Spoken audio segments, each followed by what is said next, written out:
ರಾಜ್ಯ ಕಾಂಗ್ರೆಸ್ನಲ್ಲಿ ದಿನದಿಂದ ದಿನಕ್ಕೆ ಒಂದಲ್ಲ ಒಂದು ರೀತಿ ಬೆಳವಣಿಗೆ ಆಗ್ತಾನೆ ಇದೆ. ಈಗಲೂ ಕೂಡ ಮಹತ್ವದ ಬೆಳವಣಿಗೆ ಆಗಿದ್ದು ಎಲ್ಲ ಪ್ರಮುಖ ನಿರ್ಧಾರಗಳನ್ನು ಡಿಸೆಂಬರ್ನಲ್ಲಿಯೇ ಕೈಗೊಳ್ಳುವ ದೊಡ್ಡ ಸಂದೇಶವನ್ನು ಹೈಕಮಾಂಡ್ ರವಾನಿಸಿದೆ. ಅಲ್ಲಿವರೆಗೂ ಪಕ್ಷ ಮತ್ತು ಸರ್ಕಾರದಲ್ಲಿ ಯಥಾಸ್ಥಿತಿ ಕಾಯ್ದುಕೊಳ್ಳಿ ಎಂದು ಸ್ಪಷ್ಟ ನಿರ್ದೇಶನ ನೀಡಿದೆ. ಕೆಪಿಸಿಸಿ ಅಧ್ಯಕ್ಷರ ಬದಲಾವಣೆ, ಸಂಪುಟ ಪುನಾರಚನೆ ಸಹ ಸದ್ಯಕ್ಕಿಲ್ಲ. ಡಿಸೆಂಬರ್ವರೆಗೂ ಯಾವುದೇ ಬದಲಾವಣೆ ಮಾಡಲ್ಲ. ಈ ಹಿಂದೆ ನೀವು ಹೇಳಿದಂತೆ ನಡೆದುಕೊಳ್ಳಿ ಅಂತ ಸಿದ್ದರಾಮಯ್ಯಗೆ ಹೈಕಮಾಂಡ್ ಪವರ್ ಶೇರಿಂಗ್ ಸೂತ್ರ ನೆನಪಿಸಿದೆ. ಈ ಮೂಲಕ ದೇವರಾಜ ಅರಸು ದಾಖಲೆ ಮುರಿಯುವ ಸಿದ್ದರಾಮಯ್ಯ ಕನಸಿಗೆ ಹೈಕಮಾಂಡ್ ಅಸ್ತು ಎಂದಂತಿದೆ. ಇವತ್ತು ದೆಹಲಿಯಲ್ಲಿ ಎಐಸಿಸಿ ಅಧ್ಯಕ್ಷರನ್ನ ಸಿಎಂ ಸಿದ್ದರಾಮಯ್ಯ ಭೇಟಿ ಮಾಡಿ ಮಾತುಕತೆ ನಡೆಸಿದರು.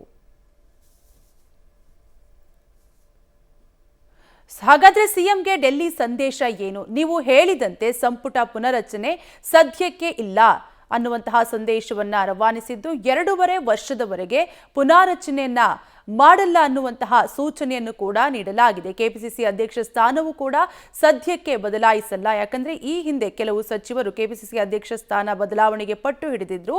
ಡಿಸೆಂಬರ್ವರೆಗೂ ಯಾವುದೇ ಬದಲಾವಣೆ ಮಾಡಲ್ಲ ಅಂತ ಸಿಎಂಗೆ ಕಾಂಗ್ರೆಸ್ ಹೈಕಮಾಂಡ್ ಸಂದೇಶವನ್ನ ರವಾನಿಸಿದೆ.